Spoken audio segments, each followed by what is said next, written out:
Clément Pérez, moi je suis cofondateur de Graphite. Graphite, c'est une start-up lancée par InVivo, qui appartient 100% au groupe InVivo, et qui vise à valoriser les matières premières agricoles bas carbone auprès des agro-industriels.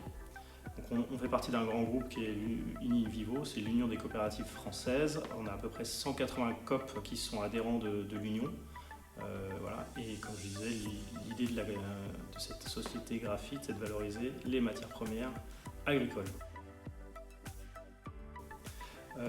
Dans le groupe, il y a différents segments différents BU, pardon.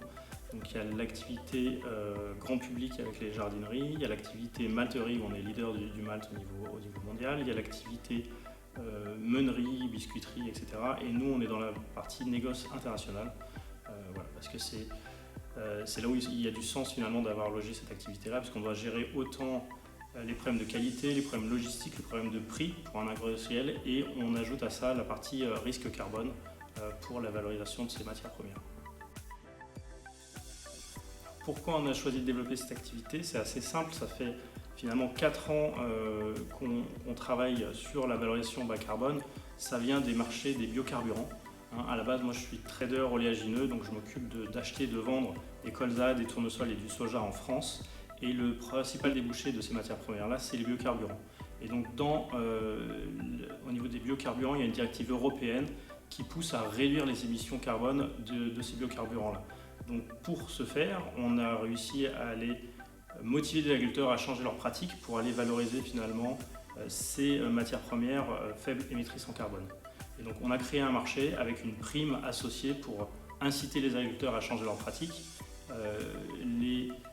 finalement dérisquer du risque de baisse de rendement suite à ces changements de pratiques, et également leur donner une initiative pour leur faire changer leur démarche. Donc ça vient de là, et l'idée là maintenant, c'est vraiment d'utiliser ce même schéma qu'on a dans les biocarburants pour pouvoir l'élargir à l'ensemble des commodités qu'on peut traiter au niveau du négoce.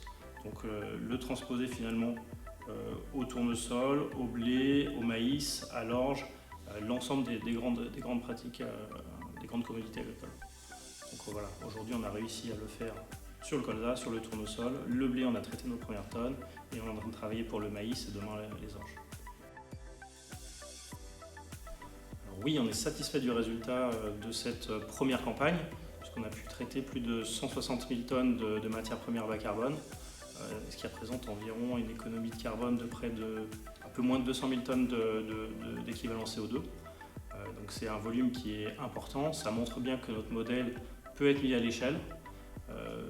Et deuxième point, non seulement en termes de volume, on a fait quelque chose de assez conséquent, mais en plus il y a vraiment une contribution à l'agriculteur, une marge qui est donnée à l'agriculteur, puisque c'est des primes qu'on redonne aux agriculteurs entre 5 et 10% du prix de la matière première, donc c'est quelque chose de non négligeable.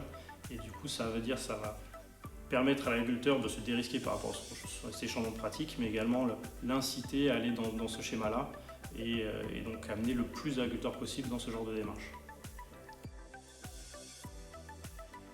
Alors d'abord, les coopératives sont satisfaites de notre service, puisque on s'appuie beaucoup, nous, sur les agriculteurs, sur les coopératives, pardon. C'est elles qui vont s'occuper de la relation avec l'adhérent, qui vont porter les certifications bas carbone, et du coup, elles ont besoin d'appui pour les aider à mettre en place des procédures, à aller chercher les documents preuves qu'on a besoin pour valoriser, ou pour certifier en tout cas, ces démarches-là.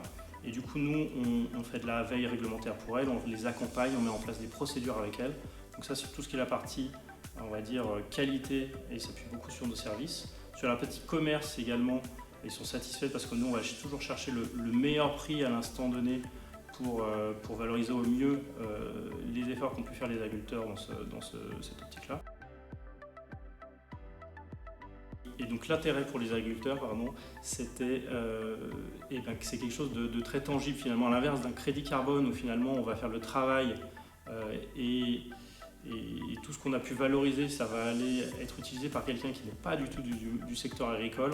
C'est quelque chose de moins valorisant, en tout cas de moins tangible pour un agriculteur, plutôt qu'une matière première qui va être dénommé bas carbone, et derrière on va pouvoir livrer cette même matière première à un utilisateur qui va s'en servir, qui va pouvoir produire quelque chose. Donc ça peut être pour du blé par exemple une baguette bas carbone, pour de l'orge une bière bas carbone, etc. Et là on va avoir vraiment quelque chose de tangible, on va pouvoir percevoir son effort directement sur quelque chose de matériel. Donc c'est très apprécié pour l'agriculteur.